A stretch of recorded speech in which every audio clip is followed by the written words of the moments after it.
Quem é Marcelo Brigadeiro e quem é o Partido Missão? Vamos lá, Marcelo Brigadeiro é um cara que é muito mais do que um ex-lutador, tá? Embora o estereótipo não ajude, eu sou um empresário bem-sucedido na vida, pai de 2 filhos, marido, 2 filhos catarinenses, marido de uma excelente mulher catarinense também, e um cara que resolveu abraçar essa missão de concorrer ao governo para poder expor aos catarinenses tudo que acontece na política que tende a ficar atrás das cortinas. Então, eu acredito que esse ano vai ser muito elucidativo para o eleitor catarinense, que vai descobrir muita coisa que talvez ele tenha sido omitido dele durante muito tempo. E a missão, não é omissão. A missão. Eu falava omissão também e tomei bronca. É a missão.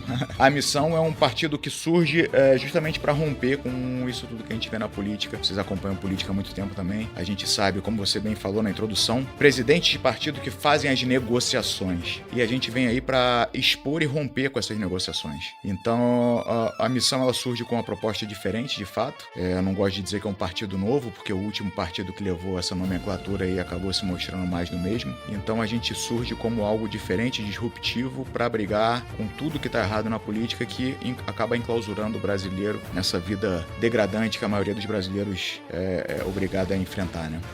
A missão surge do Movimento Brasil Livre, né, o MBL, que por sua vez teve origem após os protestos de 2013, ganhou bastante relevância nas manifestações em favor do impeachment da Dilma Rousseff em 2014. De lá para cá, conseguiu eleger, por exemplo, lideranças como Kim Kataguiri pelo União Brasil e agora conseguiu viabilizar seu próprio partido, né?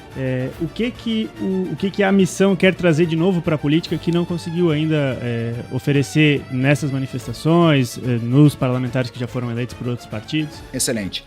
O grande problema que você citou, os parlamentares que o MBL tinha, eles estavam alocados em outros partidos. E vocês sabem muito bem, né, e o eleitor catarinense vai saber cada vez mais, é todo um jogo de carta marcada. Não adianta você querer fazer diferente e aí o cacique partidário fala, não, você não vai fazer isso, você vai estar junto com ele.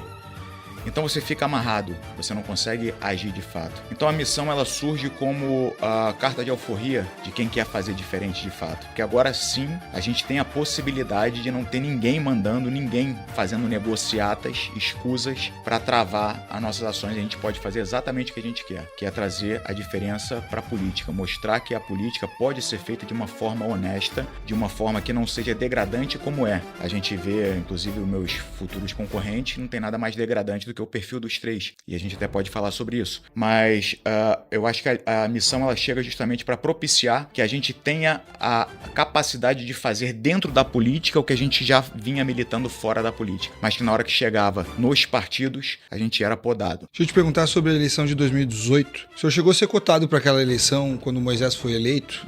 Falava-se no seu nome, o senhor circulou bastante, a época o Moisés volta e meia fala no seu nome também quando conta algumas histórias sobre Bolsonaro e tudo mais. O que te afastou daquele processo? O que o senhor naquela época saiu um pouco de cena naquele processo eleitoral? Eu me desiludi muito. Naquela época eu tinha uma visão apaixonada da política, como uma boa parte do eleitorado hoje tem, de achar que existe de fato político de esquerda e de direita, quando na verdade isso é uma farsa, é uma mentira. E volto a trazer aqui o exemplo dos meus concorrentes, né? A gente vê o Merizio, naquela época ele era Bolsonaro, agora ele é Lula. E antes ele havia sido Dilma. Jorginho Melo hoje é Bolsonaro, estava com a Dilma há pouco tempo atrás. Ou seja, direita e esquerda é só um jogo de cena que eles usam para enganar o eleitor, para manter o eleitor brigando entre si, e atrás das cortinas eles estão todos juntos. E eu me desiludia justamente a perceber isso. Eu tinha a visão apaixonada que uma boa parte do eleitorado tem hoje, de que de fato iam lutar pela direita, iam lutar pelo conservadorismo, iam lutar pelos princípios e valores.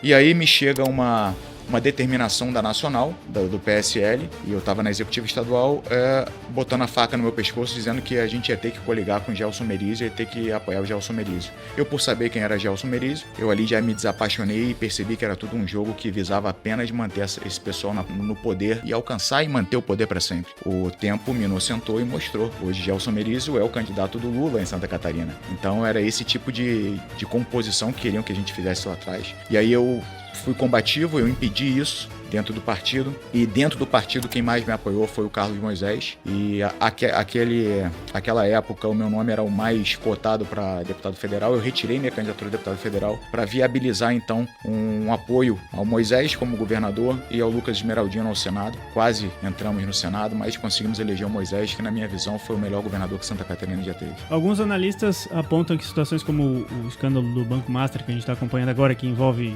lideranças da direita à esquerda, poderia criar condições para um outsider, alguém de fora da política, do sistema. A gente já teve Jair Bolsonaro eleito um pouco com essa retórica. Em 2024 teve o fenômeno do Pablo Marçal em São Paulo, e muitos apontam o Renan Santos, que é o pré-candidato a presidente pela missão, como um possível candidato aí a essa raia nesse ano. Você acredita numa conjuntura assim também em Santa Catarina, que o eleitor catarinense possa buscar um outsider e que isso poderia favorecê-lo na disputa? Eu acho que deveria, porque se você for perguntar, todo brasileiro reclama da política. E aí na hora de votar, eles votam em quem? Em quem faz da política uma carreira. O que meus futuros concorrentes, o que eles produziram na vida a não ser política? Você pega os três principais, Jorginho Melo, João Rodrigues e Gelson Merizio. Vocês sabem me apontar alguma coisa que eles fizeram na iniciativa privada? Alguma empresa que eles montaram? Alguma riqueza que eles produziram? Algum emprego que eles geraram? Zero. Esses caras estão há 30 anos vivendo da política. Estão há 30 anos mamando na teta do Estado sendo parasita. Inclusive, nos debates, eu vou exigir que eles me chamem de chefe. Porque eu sou o chefe dele, vocês são o chefe dele. Vocês deveriam ter exigido que o João Rodrigues chamasse vocês de chefe aqui. Vocês ralam, pô, vocês pagam imposto. Eles vivem do teu suor, do meu suor, do teu suor. Então, no debate, eles vão ter que me chamar de chefe, senão eu não vou nem dirigir a palavra a eles. E a gente vê uma grande inversão hoje, que é o quê? Esses caras chegam em qualquer lugar, o catarinense, catarinense, meu irmão, é um povo trabalhador, é um povo empreendedor, é um povo que batalha, que corre atrás do seu. Só que eles não perceberam ainda que são eles que mandam. Então chega esse bando de patife que vive encostado na política, em qualquer lugar o pessoal baixa a cabeça. Ô, senhor governador, ô, senhor prefeito. É errado, isso tá errado, cara. É a gente que banca isso aí tudo. Os caras estão há 30 anos tendo privilégio, vivendo uma vida de maravilha, às custas do nosso suor.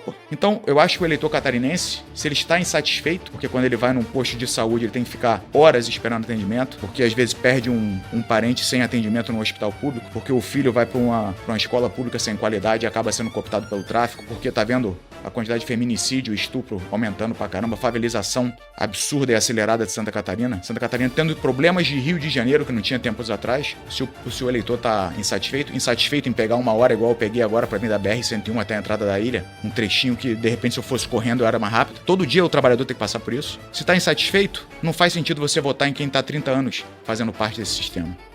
Mas aí quem vai decidir é o eleitor. Deixa eu te perguntar um pouquinho sobre... Tu citou um pouco o Partido Novo, falou um pouco sobre isso.